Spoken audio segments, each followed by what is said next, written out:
நான் ஒரு கிண்ணம் எடுத்திருக்கேன். கிண்ணத்துல ஒரு சேமியா 1/2 பாக்கெட் சேமியா எடுத்திருக்கேன். நம்ம உப்புமா கிண்டும்ல அந்த சேமியா தான்.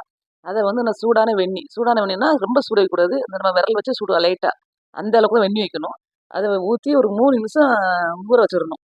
கொஞ்சம் உப்பு போட்டு ஊற வச்சிரணும். 3 நிமிஷம் அதுக்கு மேல வைக்காதீங்க. ஏன்னா ரொம்ப குழஞ்சிறக்கூடாது. தண்ணியும் ரொம்ப சூடாவும் இருக்கக்கூடாது. அப்புறம் அத வடிகட்டணும். அது வடிகட்டுனதுக்கு அப்புறம் வடிகட்டி தனியா எடுத்து வச்சுக்கங்க. அதுக்கப்புறம் நான் கொஞ்சம் மிக்ஸில போட்டு துருவி வச்சிருக்கேன். அந்த நமக்கு தேவையான அளவு தேங்காய் போடணும். அதுக்கு தேவையான அளவு சீனி. நீங்க நாட்டு சர்க்கரை இருந்தாலும் போட்டுக்கிடலாம். நான் சீனி போட்டிருக்கேன். போட்டு நல்லா இந்த மாரி உதிரியா நல்லா அப்படியே பெசஞ்சு வச்சுக்கிடணும்.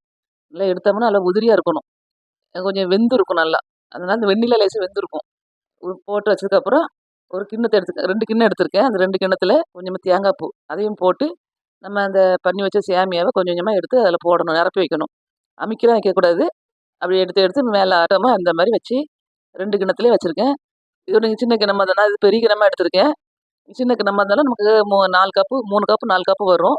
இந்த மாரி வச்சு எடுத்து வச்சுட்டு, நீங்க இட்லி சட்டில இந்த மாரி எடுத்து வச்சு, நம்ம அத வேக விடணும். இது வேகறதுக்கு மிஞ்சி போனா 5 நிமிஷம், ஒரு 7 நிமிஷம் கூட ஆகாது. நம்ம இட்லி வேகற டைம் தான். வெந்ததுக்கப்புறம் அத எடுத்து பார்த்தா இந்த மாரி வந்துருது. பார்க்கறதுக்கு அழகா இருக்கும். குழந்தைங்களுக்கெல்லாம் குடுத்தா விரும்பி சாப்பிடுவாங்க. நம்ம உப்புமா கிண்டி குடுக்கறதுக்கு பதிலா இந்த மாரி செஞ்சு குடுக்கலாம். ஆவியில வேகறது ரொம்ப சூப்பரா இருக்கும். நம்ம நான் ஏலக்காய் பொடி போட்டுக்கங்க. நான் அது உங்களுக்கு சொல்ல மறந்துட்டேன். அந்த மாவு பெசையும்போதே நம்ம அந்த ஏலக்காய் பொடி அதில போட்டுருக்கேன். இத எடுத்து சாப்பிட்டா ரொம்ப சூப்பரா இருக்கும். இந்த மாரி செஞ்சு குடுங்க. நம்ம காலை டிஃபனுக்கு ரொம்ப சூப்பரா இருக்கும். நான் ஒரு 100 கிராம் பச்சரிசி எடுத்து, ஒரு 2 மணி நேரத்துக்கு முன்னாடியே நான் நல்லா கழுவி சுத்தம் பண்ணி, தண்ணில நல்லா ஊற வச்சுட்டேன். 2 மணி நேரம் கழிச்சு பார்த்தோம்னா, அரிசி நல்லா ஊறி இருந்துச்சு. அத ஒரு மிக்ஸி ஜாருக்கு மாத்திட்டு, அதில கொஞ்சம் 2 வெள்ளப்பூடு அத கட் பண்ணி போட்டேன். ஒரு சின்ன துண்டு இஞ்சி, அதையும் நான் நல்லா கட் பண்ணி போட்டுருக்கேன். போட்டுட்டு கொஞ்சமா தண்ணி ஊத்தணும். தண்ணினா ஒரு 1/4 கிளாஸ் தண்ணி தான் போதும். அதுக்கு மேல ஊத்த வேண்டாம். 1/4 கிளாஸ் தண்ணி ஊத்தி, நல்லா மையான பேஸ்ட்டா நல்லா அரைச்சு எடுத்துக்கிடணும். இந்த மாரி தண்ணி வேற எதுவும் சேர்க்கக்கூடாது. அதுக்கப்புறம் நான் ஒரு 2 கேரட்டு துருவி வச்சிருக்கேன் இந்த மாரி. அதையும் ஒரு கிண்ணத்துல மாத்தி எடுத்துட்டு, அதுக்கப்புறம் கொஞ்சம் மஞ்சத்தூளு, ஒரு 1/2 ஸ்பூன் வத்தல் தூளு, ஒரு 1/4 ஸ்பூனு மாங்காய் பவுடரு, தேவையான அளவு உப்பு. இதையும் நல்லா சேர்த்துட்டு, நம்ம அரைச்சு வச்ச அந்த அரிசி தண்ணி இருக்குல்ல, அதையும் ஊத்தணும். ஊத்தி அந்த ஜார கழுவி தண்ணிலாம் ஊத்த வேண்டியதில்ல. இதே தான் போதும். இதுக்கு மேல தண்ணி சேர்க்கக்கூடாது.